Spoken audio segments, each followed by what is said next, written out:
the school doors until she couldn't tell which blue and white back was his.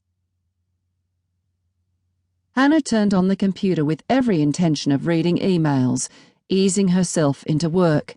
It wouldn't hurt to have a quick look at the Herald and the Times, maybe the World Health Organization and Centres for Disease Control websites, and the weather in Canberra, 15 degrees Celsius maximum, 4 degrees minimum. She thought about checking if his fleece was still in his room, but it wasn't as if she could take it to him. She opened her email and looked for something from Zach. Nothing but work. Mr. Moon jumped onto the keyboard and rubbed himself along the monitor. He registered a non-violent protest by going limp in her hands as she dropped him on the floor and used the momentum of his fall to spring back up. Go and bug someone else. Half an hour gone, and the most riveting information she'd found was that Parliament was recalled for an emergency sitting to pass legislation allowing quarantining of individuals. One of the minor parties was calling for a proper debate. She typed in Manba and scanned down the page of results. The little snippets didn't tell her anything she didn't know. Manba Respiratory Distress Syndrome, Wiki, www.medical.wiki./Manba. Manba Respiratory Distress Syndrome, also known as MRDS or Manba, is a recently identified disease. Manba Symptoms and Treatment, www.info.medical.manba.gov/symptoms_and_treatment. The first symptoms of Manba appear within 2 days and include coughing, fever, headaches, and diarrhea, progressing to Is Manba God's Wrath? www.trueanswers.org/lessons_from_Manba. Is Manba a punishment from God?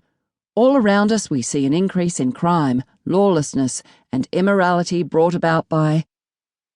Wow, grandmother discovers this weird cure for naturalhealth.simple.blog/medicine/Manba_cure. Doctors won't tell you this simple cure for Manba. They make their money from selling you cures invented by Big Pharma for... She'd read all of these. Somewhere, if she searched hard enough, there had to be something else, some new information, something to tell her what was happening right now. She clicked on a blog at the end of the first page, An Aussie in Paradise. The last entry was yesterday. Just back from helping at the hospital, taking 2 minutes to let you guys know I'm still hanging in there. Sleep, eat, and back again as soon as I can. 2 of my students are helping out. I told them helping the sick was more important than classes. They told me they could do both. So now they know how to say, I would like a cup of coffee, and this patient has a purpuric rash and must be isolated. I'll post again when I can. Don't worry about me. Hannah looked back through the previous entries. One was on the right way to haggle in the local market, another about the students laughing at her attempts to speak Thai, and a light-hearted complaint about the traffic in Bangkok. She had to stop, clear this from her mind, think about something else.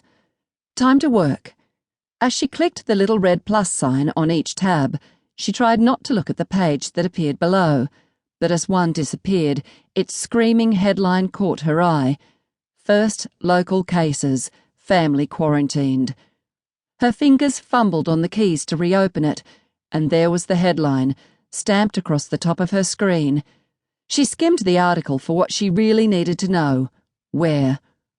The North Shore.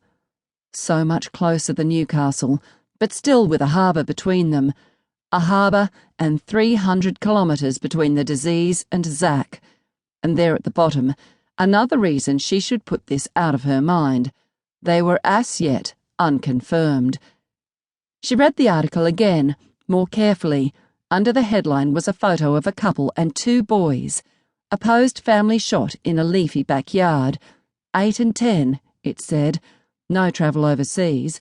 No contact with any known cases. The parents were sick, and the boys had been placed in isolation.